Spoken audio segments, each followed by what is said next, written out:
Les 6 Corses nominés auront à affronter 2 autres groupes, Stone Age et les Bretons de Nanarbrat, avec leur album Héritage des Celtes. Ces talents régionaux joueront les victoires 95 entre Alain Souchon, Eddie Mitchell et autres stars reconnues. Bien entendu, si on vous dit qu'on est décontracté, personne ne va nous croire. Hein. Bon, on attend ça avec impatience. On espère que le résultat final sera en notre faveur. Hein. Comme disait Pedro, ça ferait avancer beaucoup de choses. Hein. Ça ferait tomber aussi beaucoup de choses. Hein.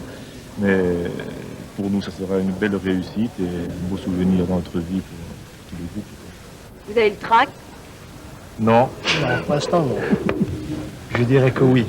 Moi, ça commence un petit peu, mais je pense ce soir avec le monde en plus et les caméras, ça va être l'enfer.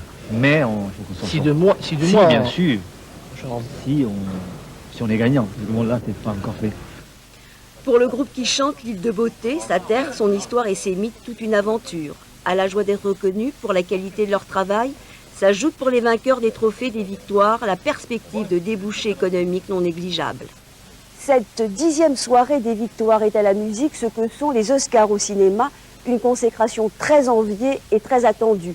Dans cette salle donc, dans quelques instants, Eve et Eddie Goursika vont tenter de décrocher cette récompense. La première victoire remportée par un groupe insulaire.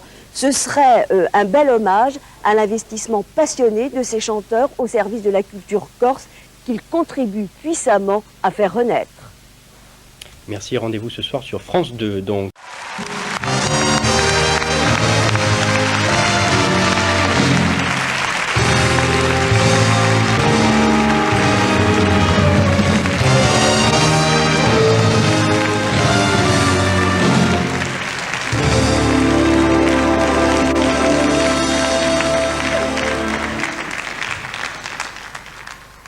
Doucement.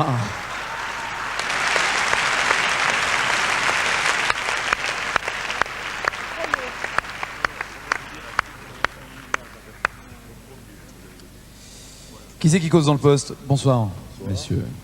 Bonsoir. On s'occupe d'abord des femmes. Oui, occupez-vous des femmes. Eh bien, il faut dire quelque chose. Bien sûr, bah oui. Bonsoir tout le monde. Et je vais remercier quand même tous les professionnels qui ont voté pour nous. Et cette victoire quand même, c'est la victoire de la Corse. Merci beaucoup.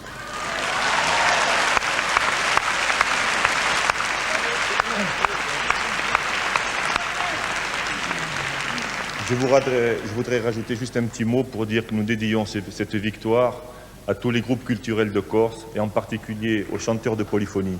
Mais surtout, en passant un gros bonjour et une grosse bise à notre producteur Jean-Philippe Olive.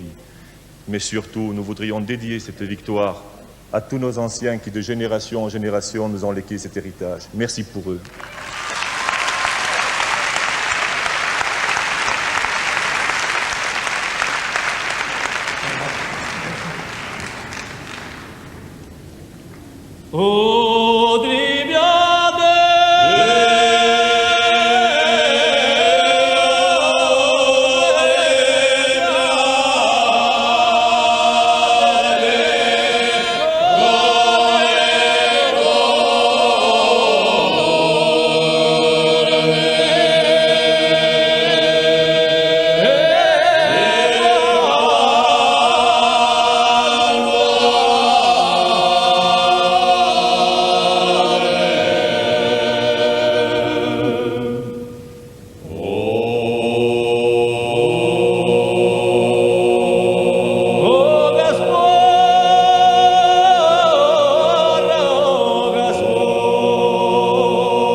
Voce di Corsica.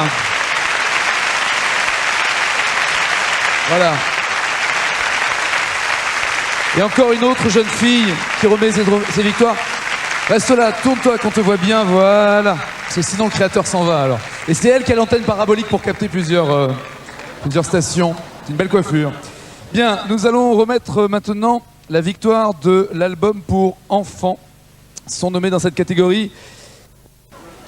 Dans l'indifférence du public, les troubadours anonymes pénètrent dans une salle archi-comble pour se mêler au festival de toutes les musiques.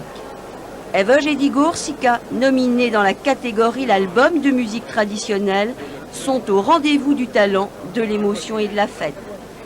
Cette finale met en scène non seulement les consécrations d'hier, mais aussi les révélations d'aujourd'hui. En duo, les deux animateurs de France 2 vont au fil des heures soulever des moments d'émotion, des images de rencontres, des manifestations de surprise. Voce di Corsica avec les polyphonies du Fort Rose.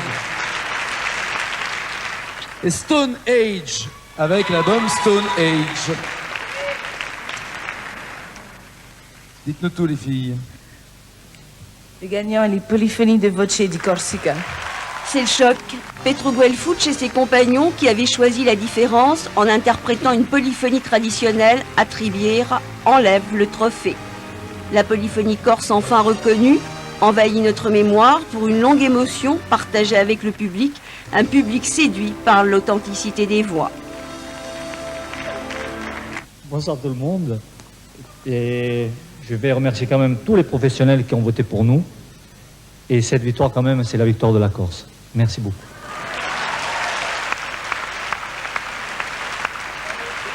Quand on a commencé à chanter, hein, dans des endroits où on se faisait plutôt critiquer qu'aimer, et puis être arrivé aujourd'hui à être reconnu à niveau national, ben, je crois que la polyphonie corse a franchi un grand pas. Et on en est fiers d'être le représentant actuel.